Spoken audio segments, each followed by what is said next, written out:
पागली रे पागली पागली रे पागली पागली रे पागली टाइम देके आइले नहीं रात भर जगहली टाइम देके आइले नहीं रात भर जगहली पागली रे पागली पागली रे पागली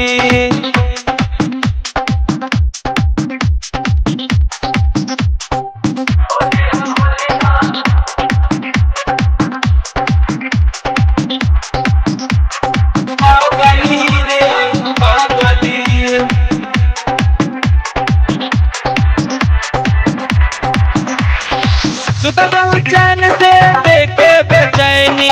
उठावलू न फोन हम फान कितना गईनी सुतलू चैन से देखे बेचैनी उठावलू न फोन हम फान कितना गईनी होई गई भोर तबे डरे हम भगनी होई गई भोर तबे डरे हम भगली पागली रे पागली पागली रे पागली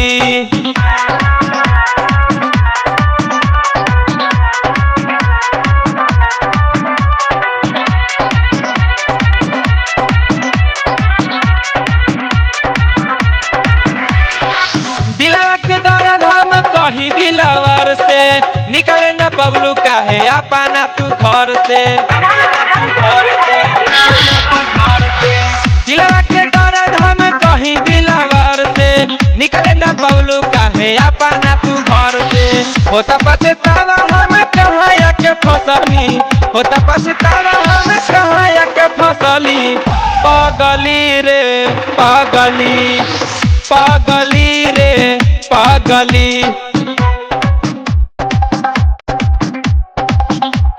अभी आप सुन रहे हैं डीजे सोनू।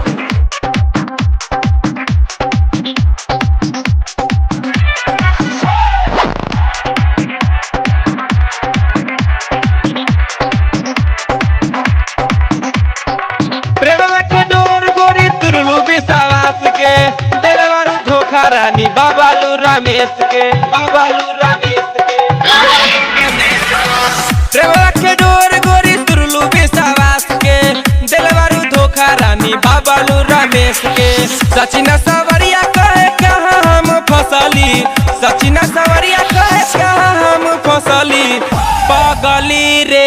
पागली